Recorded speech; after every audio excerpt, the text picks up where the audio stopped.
She was 17, hiding in a motel room when her stepdad's truck pulled into the lot.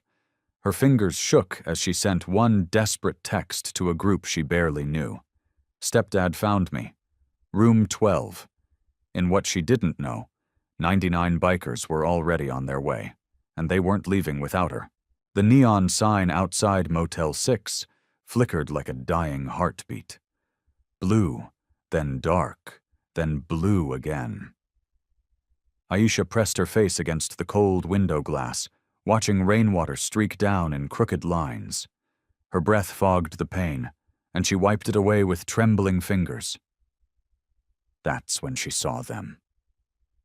Headlights, two beams cutting through the rain like searchlights hunting prey. Her stomach dropped. She knew that truck, the dented chrome bumper, the way it sat too low on the driver's side because he'd never bothered to fix the suspension. Her stepdad had found her. "No, no, no," Aisha whispered, stumbling backward. Her hip caught the edge of the nightstand, sending the lamp wobbling. She steadied it with shaking hands, her mind racing. How did he find her? She'd been so careful. She'd paid cash for the bus ticket, thrown away her old phone, bought this cheap burner at a gas station 3 towns over. But there he was, parking right under the flickering sign, his silhouette visible through the rain-blurred windshield. Aisha's heart hammered so hard she could feel it in her throat. She was 17, alone, and 300 feet from anyone who gave a damn. The motel clerk hadn't even looked up when she checked in 4 hours ago. This place was the kind of nowhere that people came to disappear or to be disappeared. Her fingers fumbled for the burner phone on the bed. The screen lit up, casting blue light across her dark skin. She scrolled through the contacts. There weren't many, just Keisha from her old school, who'd probably blocked her by now. The crisis hotline number she'd never had the courage to call. And then the Iron Riders. It was a group chat she'd been added to 6 months ago. Back when things were different, back when her mom was still alive, before the cancer took her, before everything fell apart. The bikers had been doing a charity ride through her town, raising money for the children's hospital. Aisha had been volunteering that day, handing out water bottles and trying to smile through the grief that was eating her alive. One of the bikers, a woman with silver hair and kind eyes, had noticed. "You look like you're carrying the world, sweetheart." She'd said, "We all need people here." She'd added Aisha to their group chat. "You ever need anything? Anything at all, you reach out." Aisha had never used it. The messages came through occasionally. Photos of group rides, barbecues, announcements about community events. She'd been too scared to engage, too afraid her stepdad would find out, and deleted like he deleted everything else in her life. But now outside, a truck door slammed. Heavy boots hit the pavement. Aisha's fingers moved on instinct. She typed fast, her vision blurring with tears. "Stepdad found me. Motel 6, room 12. Please." She hit send before she could second-guess herself. Then she dropped the phone on the bed and backed into the corner, pressing herself against the junction of 2 walls like she could make herself invisible. Footsteps approached, slow, deliberate. She could hear them even over the rain drumming on the roof. Then came the knock, 3 sharp raps that made her flinch. Aisha. His voice was muffled through the door, but unmistakable. Flat. Cold. The same voice that had told her she was worthless every day since her mom died. "Open up. We're going home. Home." The word was poison. That house hadn't been home since the funeral. It had become a prison, and he'd been the warden controlling her phone, her money, her every movement. When he'd started looking at her differently, when his hands had started lingering too long on her shoulders, she'd known she had to run. "I know you're in there," he continued. "Saw your sneakers by the door. Those raggedy red ones your mama bought you." Aisha's eyes darted to the door. She had left her shoes outside to dry. Stupid. So stupid. Come on now. Don't make this difficult. The doorknob rattled. Aisha's blood turned to ice. She hadn't locked the deadbolt, just the regular lock. And it was flimsy. She could see the door shaking in its frame as he tested it. On the bed, her phone buzzed. Once, twice, 3 times. Messages flooding in. She didn't dare move to check them. The rattling stopped for a moment. There was only the sound of rain and her own ragged breathing. Then her stepdad's voice came again. Quieter now. And somehow that was worse. I've been driving for 6 hours, Aisha. I'm tired. You're tired. Let's not do this the hard way. You've got nowhere to go anyway. No money, no friends. Your aunt won't take you. I made sure of that. So open this door or I'm getting the clerk to open it for me. Your choice. Aisha squeezed her eyes shut. He was right about most of it. She had $43 left. No family who'd believe her over him. She'd been naive to think she could run, that she could actually escape. But then a new sound cut through the rain. Distant at first, like thunder rolling in from far away. But it grew louder, closer, more distinct.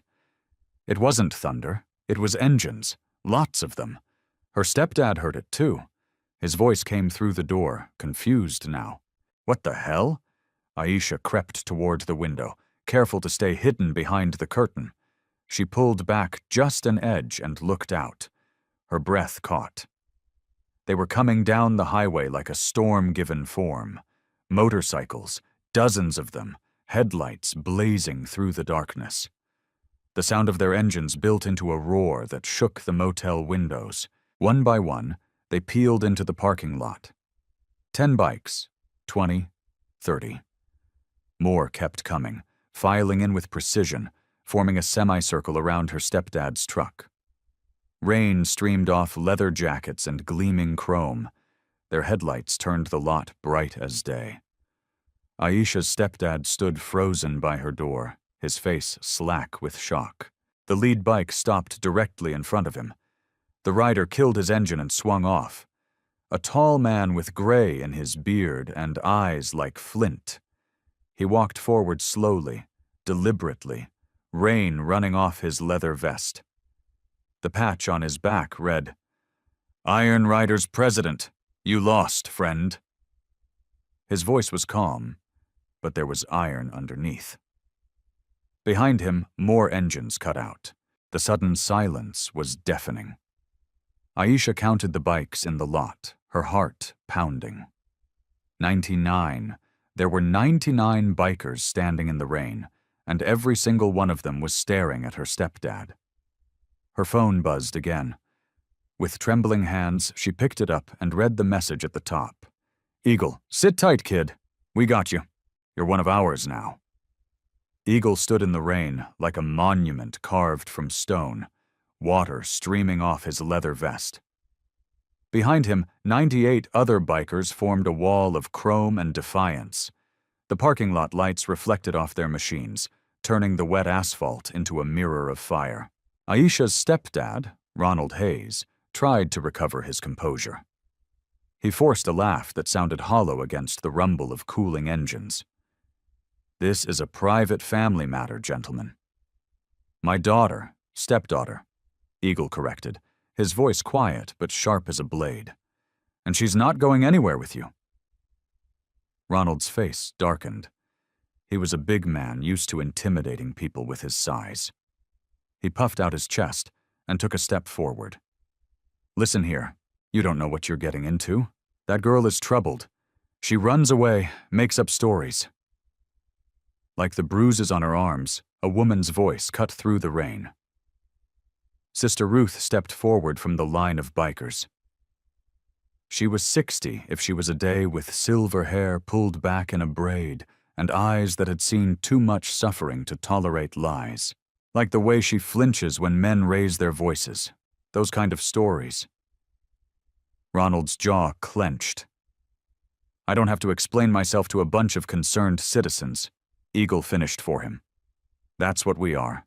We got a call from someone in distress. We responded. That's all the law needs to know. As if on cue, red and blue lights appeared at the highway entrance. A sheriff's cruiser rolled into the lot, slowly, carefully navigating around the sea of motorcycles. Sheriff Lisa Carter had been expecting maybe a noise complaint, possibly a bar fight. What she found instead made her reach for her radio backup button, then hesitate. The bikers weren't threatening anyone. They were just standing there blocking Ronald Hayes from room 12. Carter climbed out of her cruiser, hand resting on her belt near her weapon, but not drawing it. "Somebody want to tell me what's going on here?" "Wellness check, Sheriff," Eagle said, not taking his eyes off Ronald. "Got a message from a miner saying she was in danger. We came to make sure she was safe until proper authorities arrived." Ronald jumped in immediately. "Sheriff Carter, thank God you're here. These people are harassing me. I'm just trying to collect my daughter. She ran away from home." "I have every legal right." "Stepdaughter," Sister Ruth repeated. "And you have no rights if she's in danger." "Danger?"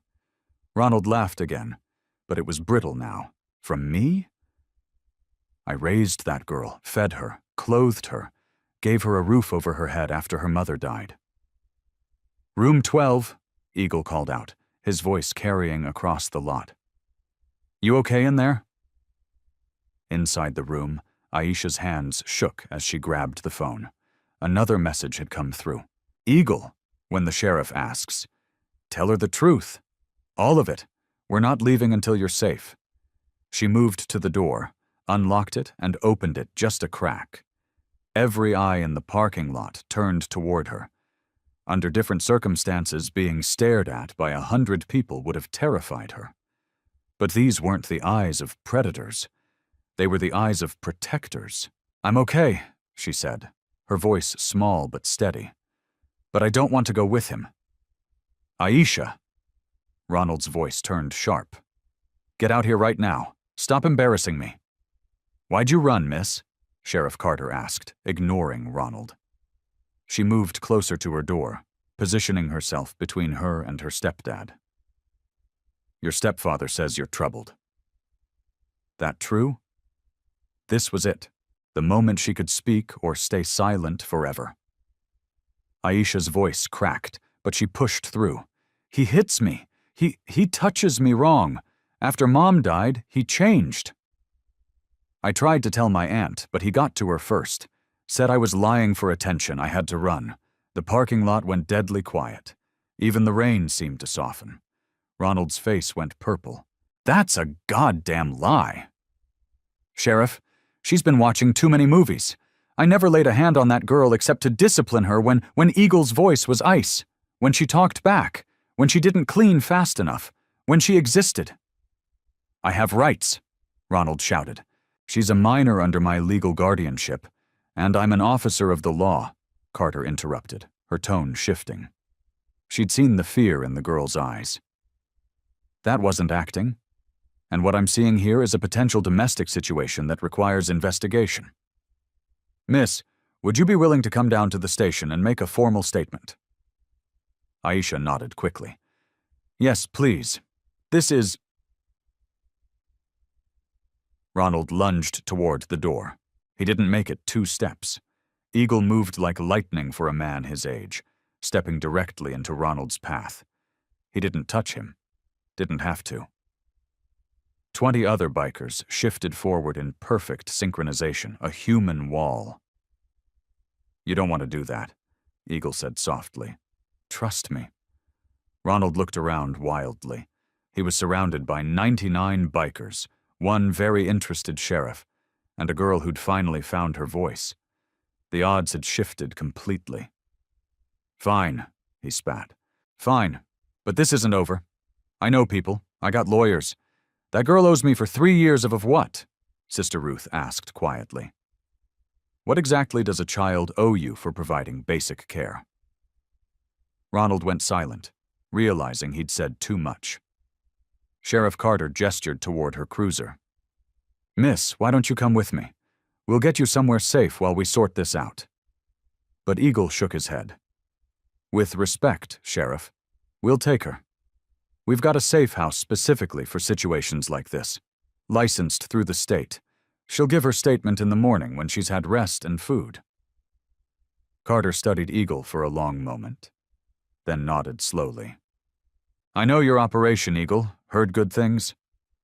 "All right, but I'm taking Mr. Hayes here in for questioning, and I'll need to know where the girl is." "You'll have our address within the hour," Eagle promised.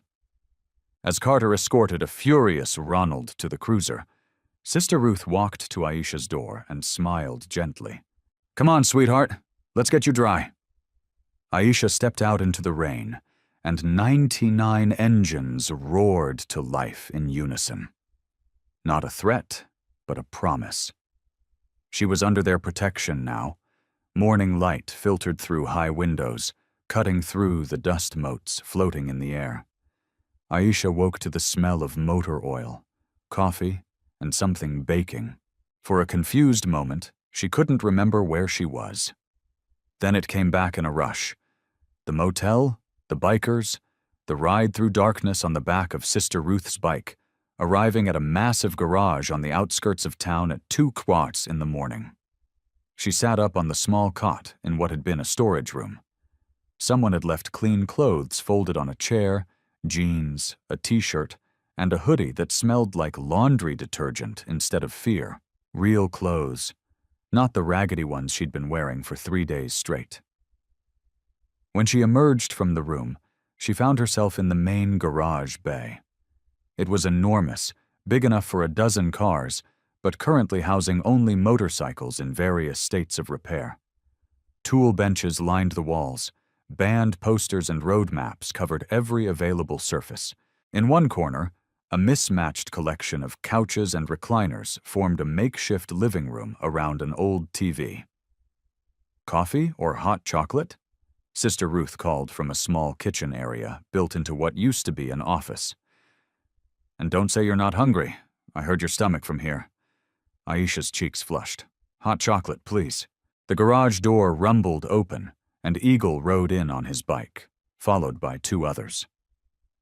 They'd been out all night, she realized, keeping watch, making sure Ronald didn't try to follow. "Morning, kid," Eagle said, swinging off his bike. Up close in daylight, he looked older than she'd thought. Maybe 60, with weathered skin and scars on his knuckles that told stories. But his eyes were kind. "Sleep okay?" "Better than I have in months," Aisha admitted. Over the next hour, more bikers filtered in. Shadow, a thin guy in his 30s with thick glasses who looked more like a programmer than a biker.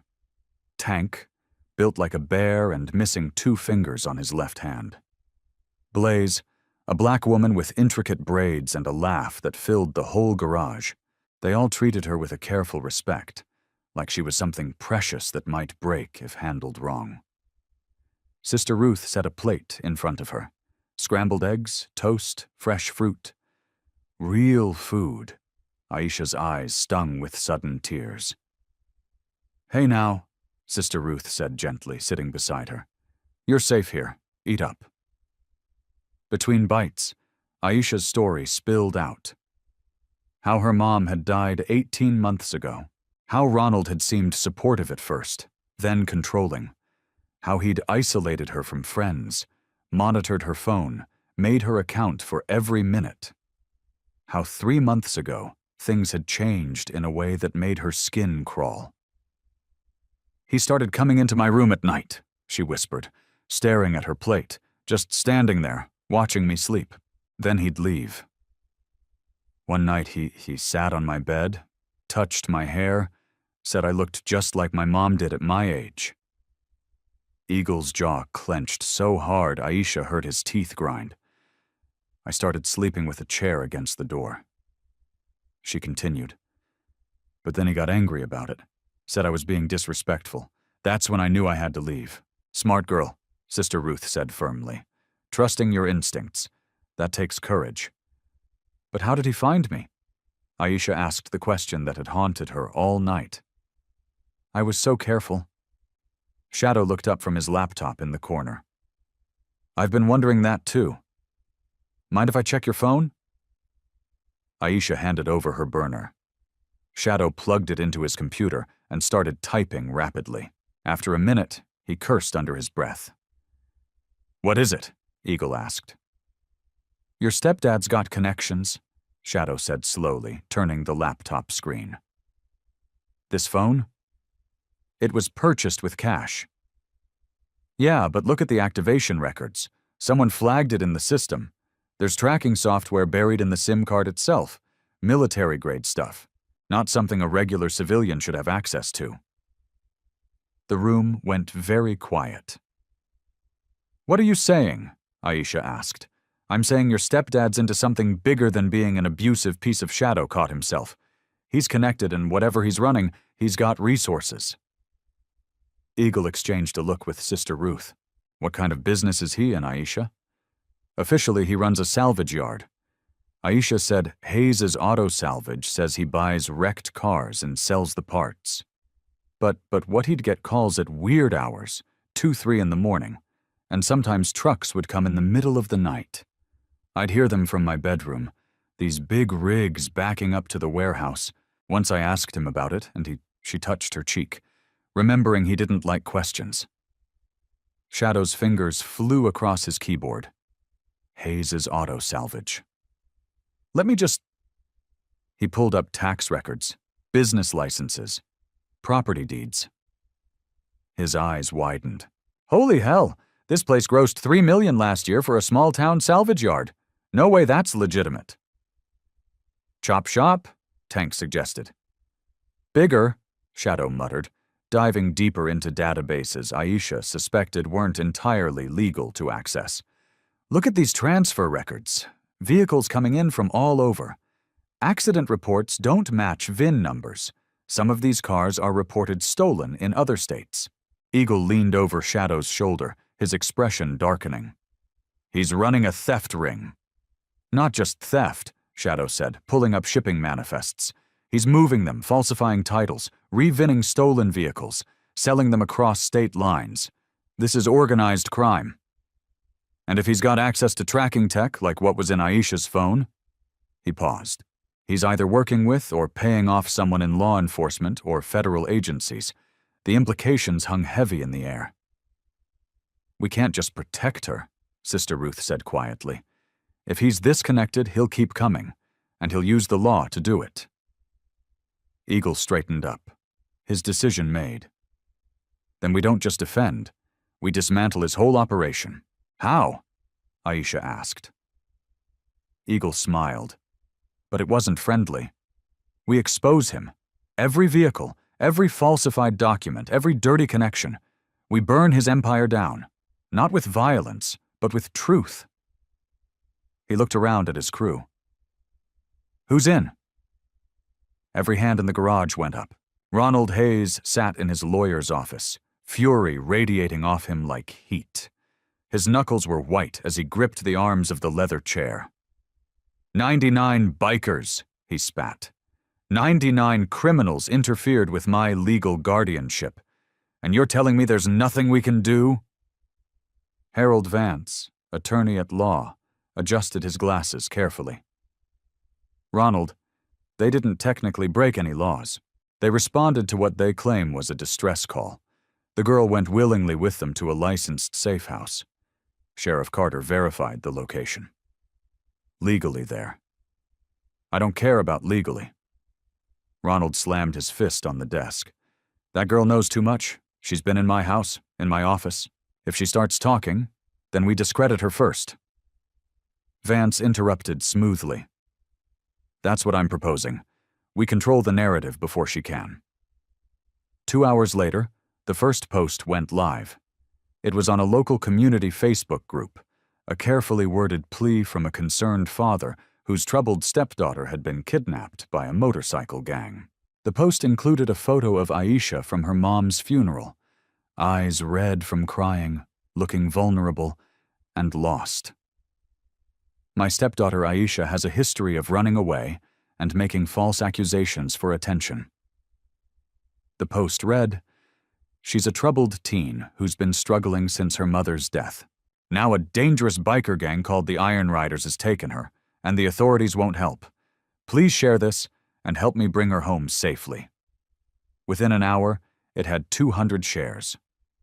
By evening, it had 3,000.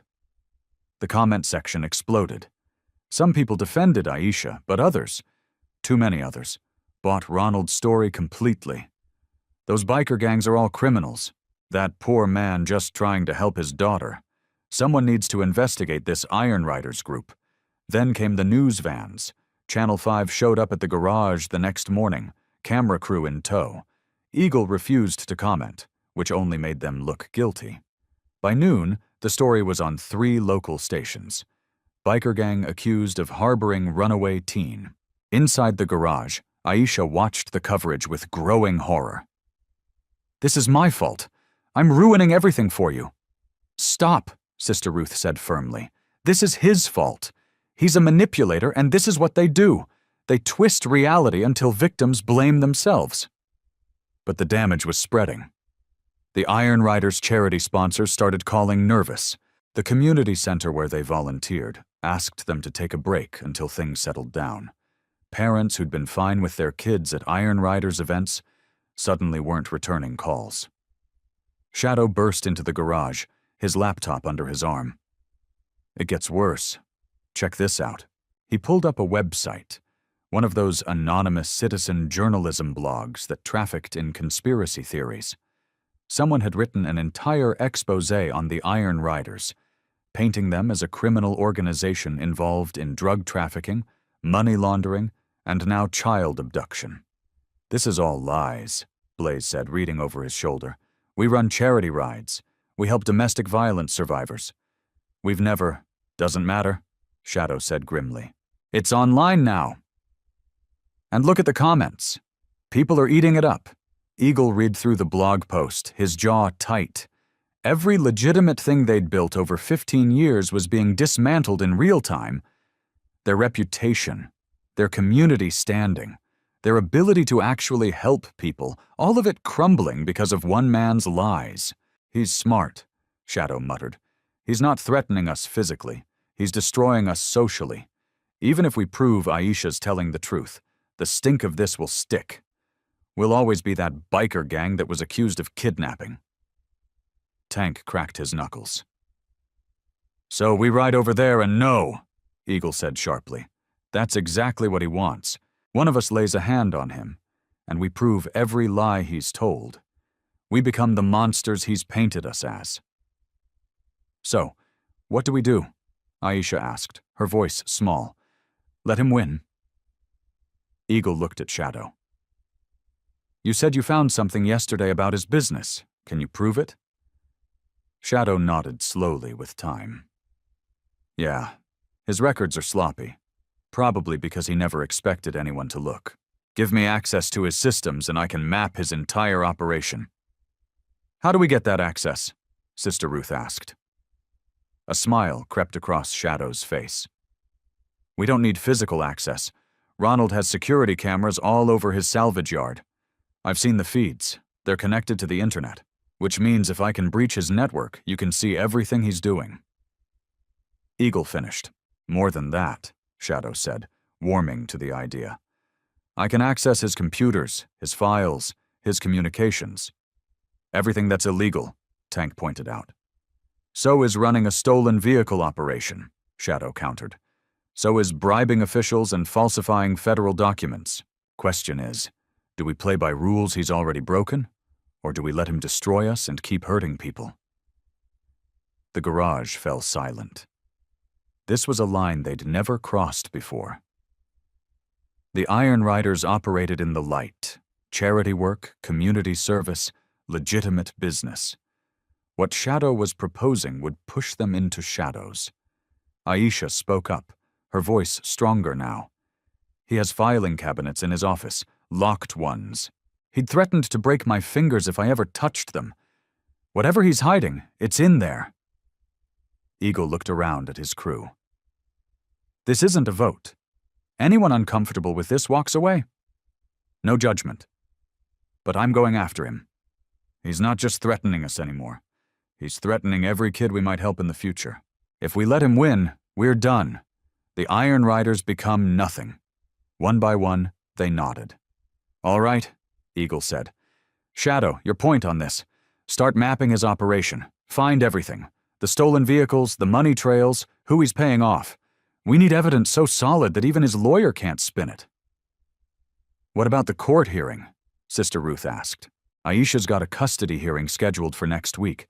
If Ronald shows up with his lies and his lawyer, then we show up with the truth. Eagle said, not just about what he did to Aisha, but what he's been doing to everyone. We don't just defend ourselves, we end him. Shadow opened his laptop. Give me 48 hours. I'll get you everything you need. Outside, another news van pulled up. Through the window, they could see the reporter practicing her concerned face for the camera. The war had begun, and this time, the weapons would be truth and data. But Ronald Hayes had one more move to make, one nobody saw coming. Shadow hadn't slept in 36 hours. His eyes were bloodshot, and empty energy drink cans littered his workspace like bullet casings. But the grin on his face was triumphant. I'm in, he announced, spinning his laptop around. Full access to Hayes' auto-salvage security system, computer network, everything. The garage erupted in subdued cheers. They couldn't celebrate too loud with news vans still circling outside periodically. Eagle leaned over the screen. What are we looking at? Christmas? Shadow said, Look, 3 warehouses on the property. The main one he shows to customers. But these 2? He pointed to structures on the security camera feeds, locked down tight, and check out what rolled in last night. The footage showed a semi-truck backing up to the furthest warehouse at 2:47 a.m. Men unloaded 6 vehicles, all high-end. A Mercedes, 2 BMWs, a Lexus, a Cadillac Escalade, and a Tesla. Run the plates, Eagle ordered. Shadow was already typing. All reported stolen. The Mercedes was taken from a mall parking lot in Dallas 2 weeks ago. The Tesla disappeared from a dealership in Phoenix. These aren't just random thefts. This is a coordinated operation. Aisha moved closer, studying the screen. That's Big Tony and Luis. They work for Ronald. They're always around when the night shipments come. Can you get into his computer files? Sister Ruth asked. Shadow's fingers danced across the keyboard. File directories bloomed across the screen. Spreadsheets, shipping manifests, encrypted folders. He's got everything digital. Profits, expenses, contact lists. The idiot even keeps notes on which officials he's bribing. Look at this. Sheriff Deputy Jenkins. $2,000 monthly. That's why Carter didn't push harder, Tank muttered darkly. Not Carter, Shadow corrected. Her deputy. But yeah, Ronald has been buying protection, also paying off a DMV clerk to process fake titles and a state inspector to certify rebuilt vehicles that were never actually rebuilt, just revinned stolen cars. Eagle studied the shipment schedule. Shadow had pulled up. When's the next transport? Tomorrow night, 11 p.m. 6 more vehicles going out to buyers in 3 different states. Then that's when we move, Eagle decided. We intercept, document everything, and hand it to federal authorities, not local cops he might have bought. How do we intercept without breaking laws ourselves? Blaze asked. We can't just steal his stolen cars. A slow smile crossed Eagle's face. We don't steal anything. We witness, and we make sure the right people witness with us. 12 hours later, the plan was set. Shadow had hacked into the warehouse security and would loop the camera feeds to hide their presence. Sister Ruth had contacted an FBI field agent she knew from her previous work as a social worker, someone who specialized in interstate vehicle theft. The agent, Morales, was skeptical, but interested enough to agree to happen by if provided with exact timing and evidence. This is insane, Aisha said, watching them prepare. What if Ronald is there? What if his crew is armed? Then we leave, Eagle said simply, checking the body camera mounted on his vest. We're not heroes, kid. We're witnesses. We see something criminal. We document it. We get out. But Aisha shook her head. I'm coming with you. Absolutely not, Sister Ruth said immediately. I know the layout, Aisha insisted. "I've been in those warehouses. I know where he keeps the paperwork, the real paperwork, not the digital stuff. There's a safe in the back office of Warehouse 3. He doesn't know I saw the combination, but I did. 284519. My mom's birthday." Eagle and Sister Ruth exchanged glances. "If there's physical evidence," Aisha continued, "it's in that safe. Financial records he keeps off computer. The real ledgers, you need those." "She's right," Shadow admitted reluctantly. "I can get digital files, but guys like Hayes always keep hard copy backups. Old school crime insurance." Eagle considered for a long moment. "You stay in the truck with Sister Ruth. You don't get out unless we specifically call for you. And if anything goes sideways, we run." "I know." At 10:47 p.m., 15 motorcycles rolled out of the garage, engines quiet, lights dimmed. They weren't all 99. That would draw too much attention. This was a surgical team, not an army. They parked a quarter-mile from Hayes' auto salvage, hidden by an abandoned grain silo. Shadow confirmed the security loop was active. The semi-truck had arrived on schedule and Ronald's crew was already unloading. "4 men visible," Shadow whispered, watching his laptop feed. "Big Tony, Lewis, and 2 I don't recognize. Ronald isn't there. Probably keeping his hands clean." "Body cam's on," Eagle ordered. "Remember, we're ghosts. In and out. They move through the darkness like shadows." The perimeter fence was easy. Bolt cutters on a section hidden from the looped cameras. They crossed the yard in pairs using parked wrecks as cover. Through the open warehouse door, they could hear voices and the beep of a forklift. "Last run for a while," Big Tony was saying. "Boss says heat's too hot with that biker situation." "We lay low after this." Eagle caught it all on camera. The stolen vehicles, the men loading them, the VIN plates scattered on a workbench waiting to be installed. Tank filmed the wall where sheets of fake temporary registration tags hung like macabre decorations. Then Blaze spotted it. A desk in the corner office with a computer still logged in. Shadow monitoring remotely saw it, too. "That's Ronald's admin account. Get me access to that computer. I can pull everything directly." But as Eagle moved toward the office, headlights swept across the yard.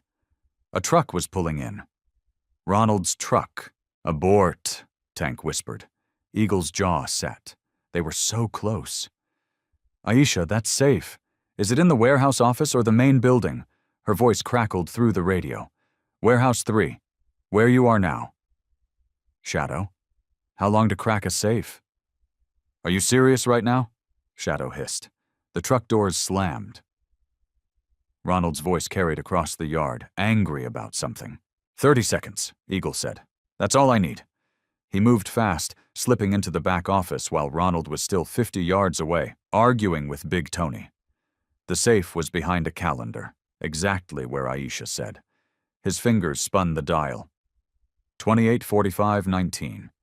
It clicked open. Inside, ledgers, cash, and a stack of photographs that made Eagle's blood run cold. They weren't just financial records. They were blackmail insurance, photos of local officials with underage girls, envelopes of cash changing hands, documents that connected Ronald to organizations far darker than vehicle theft. Eagle's hand hovered over his camera. This was bigger than they'd imagined, much bigger. Outside, Ronald's footsteps were getting closer. Eagle's hands moved with surgical precision. He photographed every page in the safe, the ledgers showing millions in transactions, the blackmail photos, the documents connecting Ronald Hayes to a trafficking network that extended across 5 states. His body camera captured it all in high definition.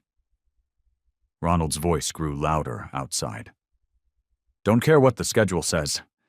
We move everything tonight. Those bikers are digging into my business, and I'm not waiting around for time to go," Tank whispered urgently through the radio. Eagle closed the safe, spun the dial, and slipped back into the shadows.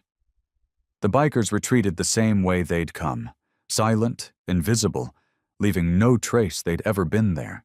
By the time Ronald entered the warehouse, they were already beyond the fence line, melting into the darkness.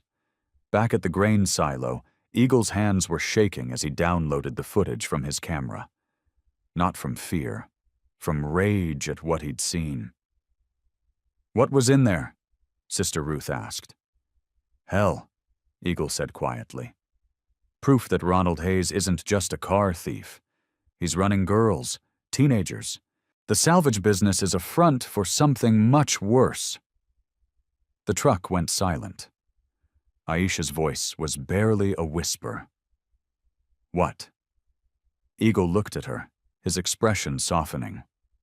"I'm sorry, kid, but your instincts were right. What he was building up to with you. You weren't going to be the first." Shadow was already on his phone, fingers flying, uploading everything to an encrypted server. "Then I'm sending it to the FBI, ICE, state police, and every major news outlet simultaneously. He won't be able to bribe his way out of this." "Wait," Blaze said. "If we expose all this, Ronald will know it was us. He'll come after Aisha after the garage." "He can try," Eagle said, "but he'll be in federal custody by morning." Shadow hit send. Done. It's out there. No taking it back now. They rode back to the garage in silence, each lost in their own thoughts. What they'd uncovered was beyond anything they'd imagined. This wasn't just about protecting one girl anymore. It was about stopping a predator who'd been operating in plain sight for years. The first news alert came at 6:47 a.m. Channel 5, the same station that had called them a dangerous biker gang 3 days earlier, broke the story, breaking local businessmen arrested in multi-state trafficking ring. Aisha sat in the garage, watching the coverage with tears streaming down her face. Not tears of sadness, tears of validation, of justice. The news showed federal agents swarming Hayes' auto salvage at dawn.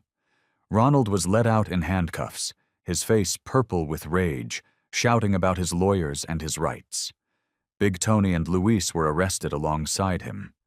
Deputy Jenkins, the one on Ronald's payroll, was suspended pending investigation. The reporter stood outside the salvage yard, her tone completely different from 3 days ago. Anonymous whistleblowers provided authorities with extensive documentation of what federal agents are calling one of the largest vehicle theft and human trafficking operations uncovered in the region.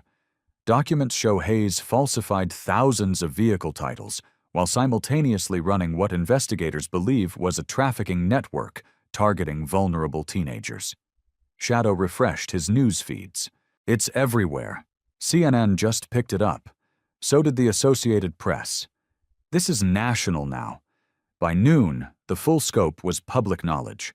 Federal agents had found 4 girls locked in a hidden room in Warehouse 2. All runaways, all under 18, all reported missing from different states. They'd been waiting to be transported to buyers. The photos Eagle had found in the safe provided evidence of Ronald's leverage over officials who'd been helping him operate. The blackmail web extended further than anyone expected.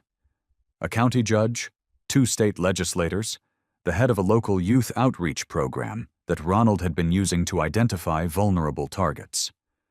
One by one, they fell. Aisha's phone buzzed. It was her Aunt Denise, the one who'd refused to help when she first ran. "Aisha, honey, I'm so sorry, I didn't know. Ronald told me you were lying, and I believed him.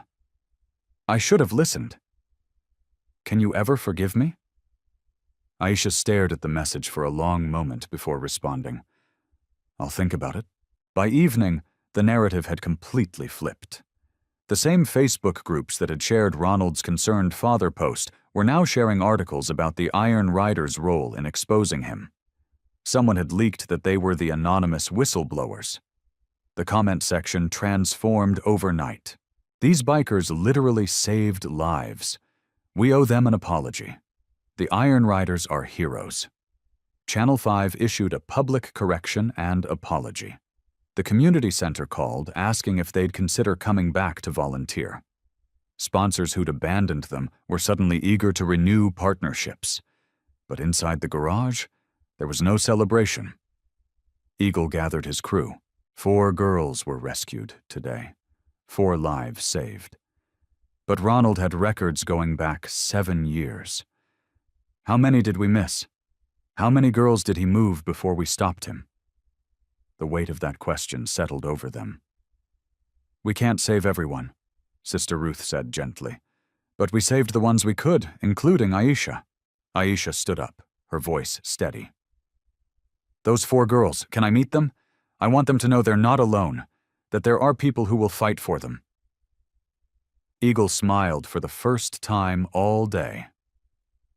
Agent Morales is coordinating their care. I'll ask. Shadow closed his laptop. Hayes' lawyer just released a statement. They're claiming the evidence was obtained illegally and should be thrown out. Won't matter. Tank said FBI raided based on the anonymous tip. Everything they found after that is legal discovery. Ronald is done. Outside, a crowd had gathered. Not protesters, but supporters. People holding signs. Thank you, Iron Riders, and protect our children. Sheriff Carter herself showed up, hat in hand. Eagle met her at the door. I owe you an apology, Carter said. I should have pushed harder when the girl first made her statement. My deputy was dirty and I missed it. That's on me. What matters is what happens now, Eagle replied. Those girls need protection, therapy, families who will believe them. They'll get it, Carter promised. And Hayes, he's never seeing daylight again. Federal prosecutors are talking life sentences, plural. As Carter left, Sister Ruth put her arm around Aisha. How you holding up, sweetheart? I keep thinking about what would have happened if you hadn't come, Aisha whispered. If I'd been alone at that motel. But you weren't alone, Sister Ruth said firmly. You reached out, you trusted, and that changed everything. 3 days after Ronald Hayes' arrest, Aisha stood in the parking lot of Motel 6, holding a paintbrush. The handle felt strange in her hand. Solid, purposeful, creative instead of desperate. You don't have to do this, Eagle said, carrying another gallon of paint from his truck. We've got enough volunteers. Aisha shook her head. I need to. The motel looked different in daylight. Less threatening, just tired and worn down like it had been holding its breath for years. The owner, a weathered woman named Carla, had been shocked when the Iron Riders showed up offering to renovate. Why here? She'd asked suspiciously. Because something good started here, Sister Ruth had replied, and we want to honor that. Now dozens of people swarmed the property. Iron Riders members alongside community volunteers, local churches, even some of the high school kids Aisha used to go to school with. Someone had organized a food truck to feed everyone. Music played from a Bluetooth speaker, something upbeat that made the work feel less like labor. Blaze was on the roof with Tank, replacing damaged shingles. Shadow, surprisingly handy with a drill, was installing new locks on every door. Sister Ruth coordinated teams repainting rooms, while others planted flowers in the neglected beds out front. Room 12 had been transformed into something special. They'd painted it a warm yellow with blue accents. New furniture replaced the sagging bed and broken nightstand. But the most important addition was the phone mounted on the wall. A direct line to a domestic violence hotline with numbers for other services printed on a laminated card beside it. A small plaque beside the door read, "Safe Harbor Room. You are not alone." Aisha traced the letters with her fingers, her throat tight. You started something, Sister Ruth said, appearing beside her with 2 bottles of water. Before you, this was just a motel where bad things happened. Now it's a place where people can find help. I just sent a text, Aisha said. You trusted, Sister Ruth corrected. That's harder than you think. Most people suffer in silence. You chose different. A news van pulled up. Not to ambush them this time, but because they'd been invited. The reporter, a young woman named Maria Lopez, had been one of the few journalists who'd questioned Ronald's story from the beginning. Now she was documenting the rebuild. Aisha, Maria called, approaching carefully. Would you be willing to say a few words on camera? Nothing about the details of your case, just about what this project means. Aisha's first instinct was to refuse. But then she thought about those 4 girls they'd rescued, about all the other kids out there right now, trapped and scared, thinking no one would believe them. "Okay," she said. The camera light came on. Aisha took a deep breath.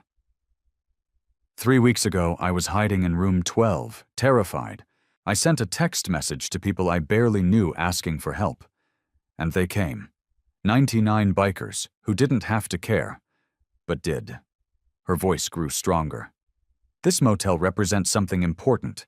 It's proof that you can be at your lowest point in the darkest place and still find light. You just have to reach out. Someone will answer. The camera clicked off. Maria smiled. That was perfect. Thank you.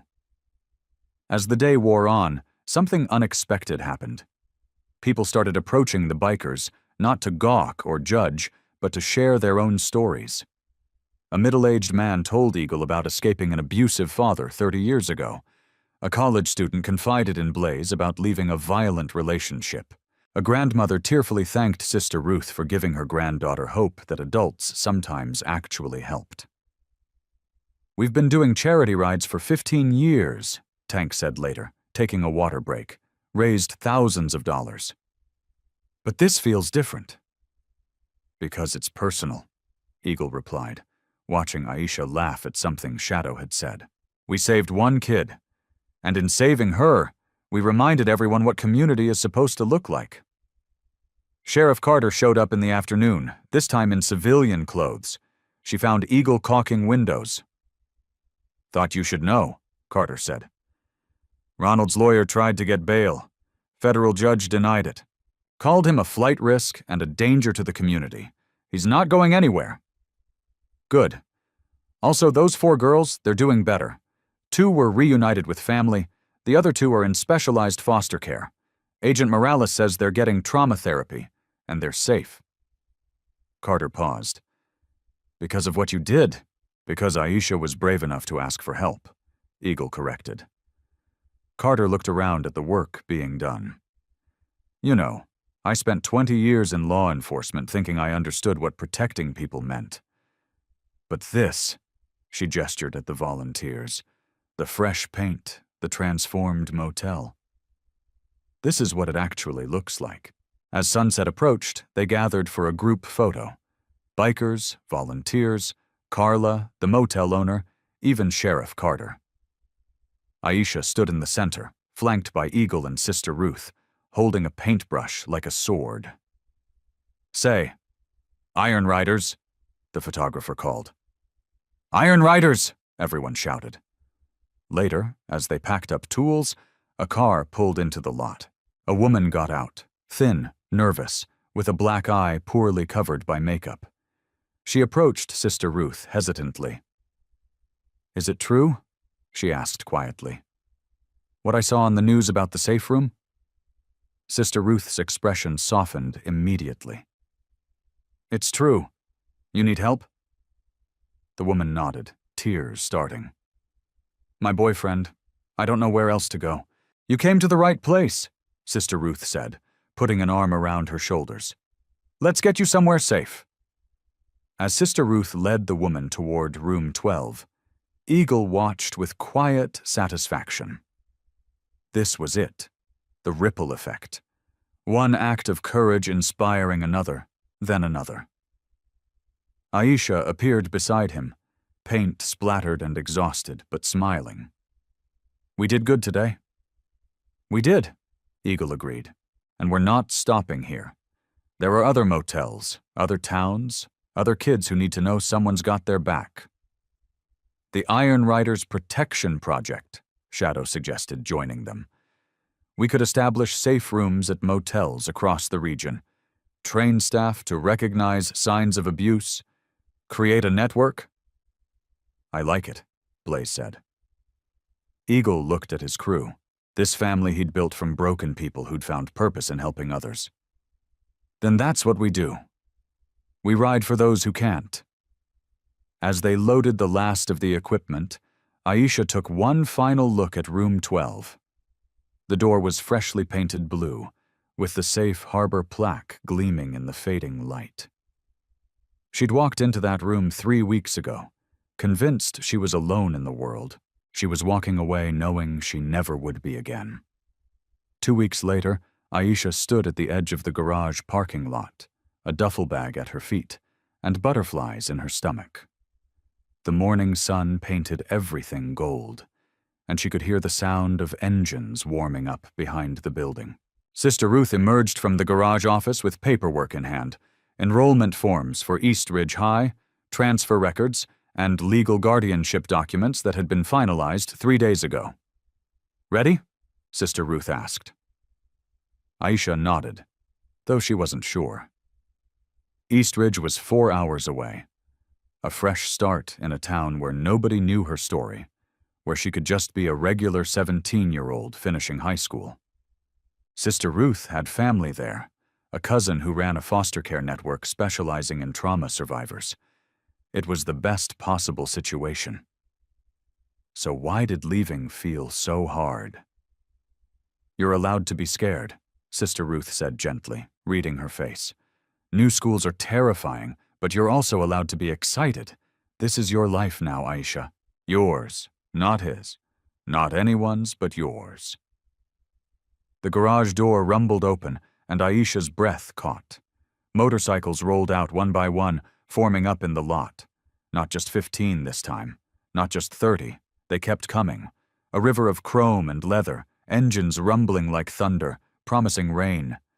She counted 50, then 70, then lost track as they filled the entire parking lot and spilled onto the street. "What?" Aisha started.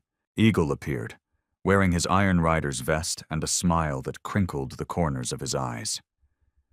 "You didn't think we'd let you leave without an escort, did you?" "But there's so many." "Word got out," Shadow said, rolling up on his bike. "When we said we were riding you to your new life, other chapters wanted in. Northern riders drove down from Montana. Desert riders came up from Arizona. We've got riders from 6 states here." Aisha's eyes filled with tears. "How many?" "199, Blaze said, her grin wide. 99 answered your call at the motel. Now double that number. Wants to see you off, right?" Tank handed Aisha a leather jacket. Iron Rider's colors, but modified. Instead of a member, the back patch read, "Family" below it, embroidered in silver thread. Aisha, 199. "You'll always be one of us," Tank said gruffly. "Don't forget that." Aisha pulled on the jacket, and it felt like armor, like belonging, like home. The ride to East Ridge was unlike anything Aisha had ever experienced. She sat behind Sister Ruth on her bike, positioned in the center of the formation. In front of her, 99 bikes. Behind her, 99 more. They moved as one organism, a protective shell around her that stretched for a quarter-mile down the highway. Cars pulled over to watch them pass. People on overpasses stopped and waved. Some held up phones recording. Aisha knew by evening it would be all over social media. 199 bikers escort abuse survivor to new life. Let them film, she thought. Let the world see what family really looks like. They stopped once at a rest area where someone had organized a surprise.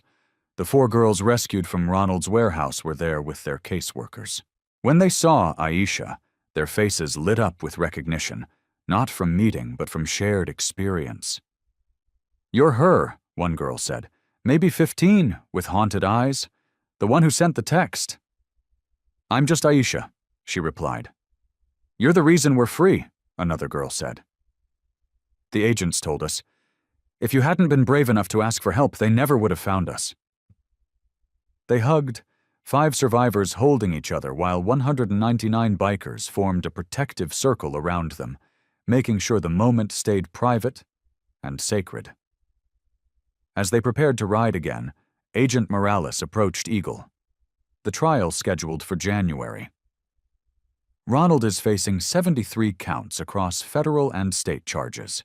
His lawyers talking about a plea deal, but the prosecutors pushing for maximum sentences on everything. "How long?" Eagle asked. "If convicted on all counts, we're looking at consecutive life sentences. He'll die in prison." Eagle nodded slowly. Good. The final stretch into East Ridge felt both too long and too short. Aisha wanted to memorize everything. The way the sunlight caught the chrome, the rumble of engines that had become her lullaby, the sight of Eagle leading the formation with the confidence of someone who'd found his purpose. They pulled up to a modest house on a tree-lined street. Sister Ruth's cousin Laura waited on the porch, a woman with kind eyes and an easy smile. A black cat wound around her ankles. The bikes shut off one by one until the world was quiet except for bird song and wind through leaves. Aisha dismounted, suddenly shy. How do you say goodbye to people who'd saved your life? Eagle approached first. He didn't say anything, just pulled her into a bear hug. Then Sister Ruth, Shadow, Blaze, Tank. One by one, they said their farewells, some with words, some with just a hand on her shoulder, all of them with love. You call if you need anything, Sister Ruth said fiercely. Anything at all. I'm only 4 hours away, but I can be here in 3 if I need to be. I know, Aisha whispered. Thank you for everything. As Sister Ruth walked Aisha to the porch to meet Laura, the 199 bikes fired up again in perfect synchronization. It wasn't a roar this time. It was a promise. At a red light 3 blocks away, Eagle glanced in his mirror. The formation stretched behind him, 199 riders strong. His phone buzzed with a text from Aisha. I'm home. Thank you for showing me what family means. He smiled and typed back. We ride for those who can't. Today you ride for yourself. Make us proud, kid. The light turned green. As they rolled through East Ridge, people stopped to stare at the massive formation. A father pointed them out to his daughter. An old veteran saluted. A teenager with a black eye watched from a bus stop, and Sister Ruth made a mental note of the location. They'd be back because that's what the Iron Riders did. They showed up. They protected. They proved that family isn't always blood.